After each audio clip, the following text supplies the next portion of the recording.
Algorithm subject में एक बहुत इंपॉर्टेंट टॉपिक होता है, एनालिसिस ऑफ एल्गोरिथम। इस कॉन्सेप्ट को सबसे पहले इंट्रोड्यूस किया था डोनाल्ड एवनोथ ने। एनालिसिस ऑफ एल्गोरिथम में दो चीजें आती हैं, पहला टाइम कॉम्प्लेक्सिटी, दूसरा स्पेस कॉम्प्लेक्सिटी। अब रियलिटी समझो, आजकल के टाइम में स्पेस का इतना इशू नहीं है, लेकिन जिस एल्गोरिथम की टाइम कॉम्प्लेक्सिटी कम होती है वही सबसे ज्यादा यूज होता है और उसका इन्वेंटर फेमस हो जाता है। चलो एग्जांपल देखते हैं। स्वैपिंग ऑफ टू नंबर्स के दो एल्गोरिथम हैं। पहला टेम्परेरी वेरिएबल यूज करता है, दूसरा बिना टेम्परेरी वेरिएबल के काम करता है। पहले में 12 लाइंस हैं, दूसरे में सिर्फ 10 लाइंस हैं। अब आप कहोगे दूसरा वाला ज्यादा फास्ट होगा। यहीं पे सबसे बड़ा ग्लिच है।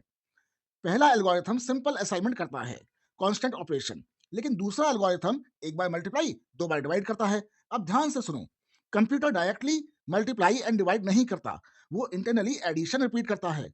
इसीलिए दूसरा एल्गोरिथम ज्यादा कॉम्प्लेक्स है और उसमें ज्यादा टाइम लगता है।